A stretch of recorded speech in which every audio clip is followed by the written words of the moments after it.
Welcome to Hospitality Pension. I am Josephine Kojoyi, and in our previous episode, we explored Ghana's pension system with a focus on hospitality sector. Today, we are taking a closer look at Tier 1 with a special guest from SSNIT. This segment will help us understand how Tier 1 specifically impacts restaurant and bar attendants. Let's welcome Ms. Joyce Ejay and Mr. Kwesi Jan Ejay. Thank you. To begin with, can you share current data on how many restaurants and bar attendants are registered on Tier 1 SSNIT? Okay. With that, we will not be able to provide the data for the number because we have a lot of establishments. And some of the establishments, they will not indicate for you to know that this is a bar or a restaurant. Let's say I could have a restaurant by name, Joyce's Restaurant. I can also have a restaurant by name, Joyce's Dishes, or Joyce's Bazaar, or Joyce's, any name at all. So some of the names, you won't be able to know exactly what they are into.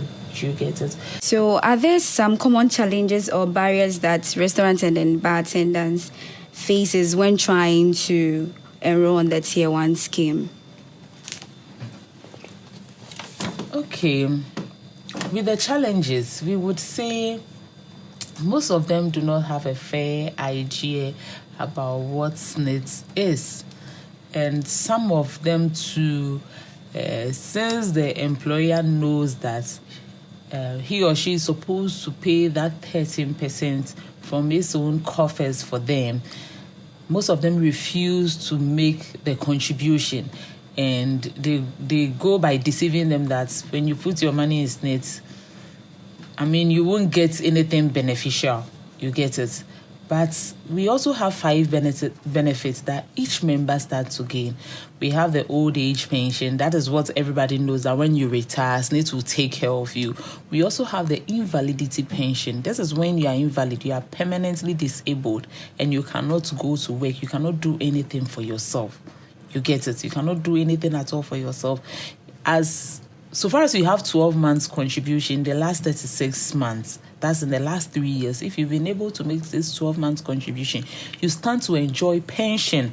We don't take age into account because pension, you can start contributing on the scheme from age 15.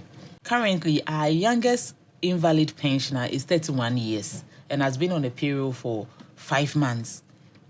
You get it? So if you are able to let them know that these are some of the benefits, you also have the survivors benefits.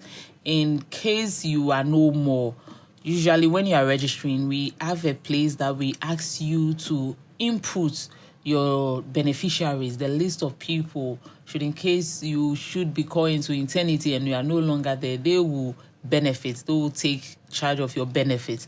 Yes, we also have the old age lump sum. That is when you are not able to meet minimum contribution, you stand to get that lump sum. We'll pay you one time. With those people, they don't benefit from the monthly pension. Theirs is a one-time payment, which is the lump sum. We pay them in lump.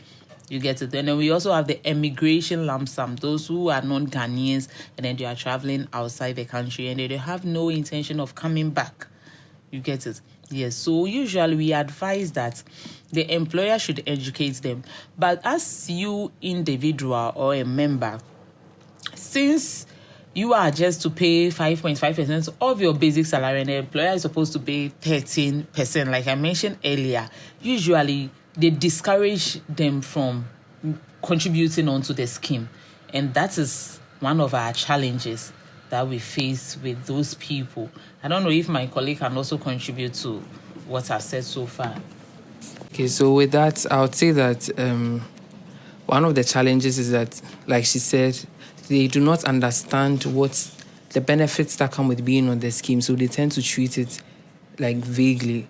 But when you take SSNIT into consideration, we have a lot of benefits that even some of our members do not know we have. Like she said, we have the immigration benefits, we have the survivors lump sum, we have old age pension, we have old age lump sum, and then we have the, another benefit.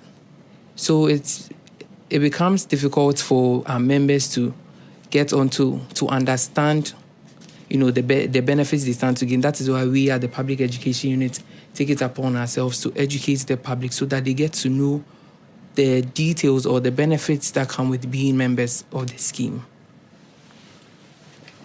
Okay, thank you very much. So moving on, according to our findings on the field, some people are enrolled or they are being paid from the very first time they start working, but their SSNIT are not being paid to them. It is later on, let's say 6 months later, which they call the probation months, and then after that, that is when their SSNIT is being paid to them. Is that how it's supposed to be, or should SSNIT be paid from the very first beginning when you start working?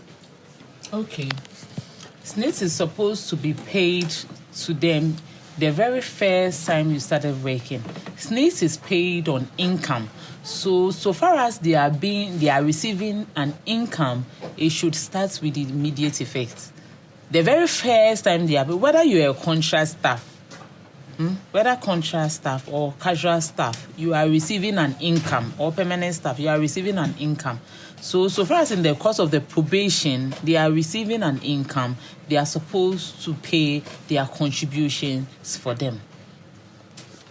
Okay, since they are supposed to pay their contributions for them, what in the case where people are receiving low incomes, let's say 600 cedis as their basic income, and they have to pay 5.5% out of it.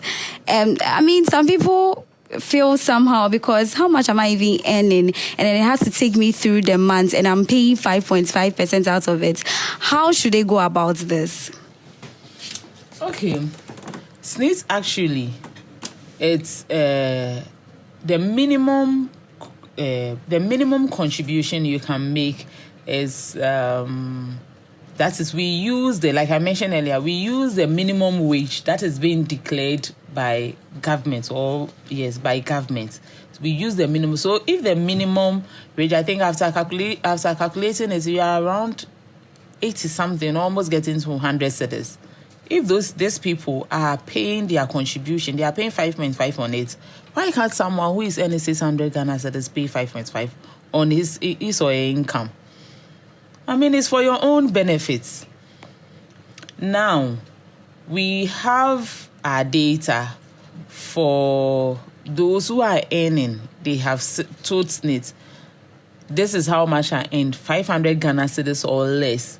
With this people at the end of the month, only 55 cedis come to SSNIT. Should they go on retirement now, we will start paying them 300 Ghana cedis. And this 300 Ghana cedis is not going to be just like that. Every year, it will be increased. We have something we call indexation. Last year, we increased pension by 15%. This year, it was increased by 12%. We usually look at the inflation rate. Yes, that is what we use in determining the percentage we have to increase our pension for our members. You get it? So if you are earning 600 Ghana cedis, I don't think it should be a problem. You should also think about it. Should I retire today? Where am I going to get something from? You get it?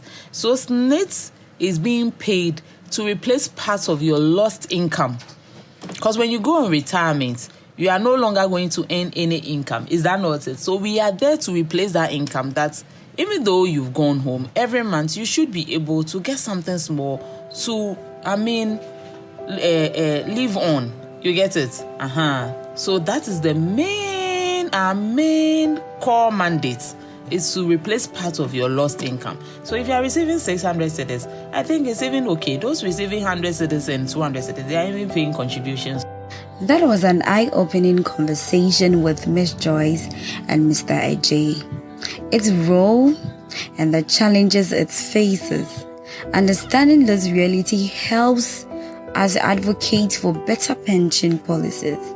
If you enjoyed this episode, be sure to subscribe and share with someone who needs to hear this. Thank you for tuning in, and see you in the next episode.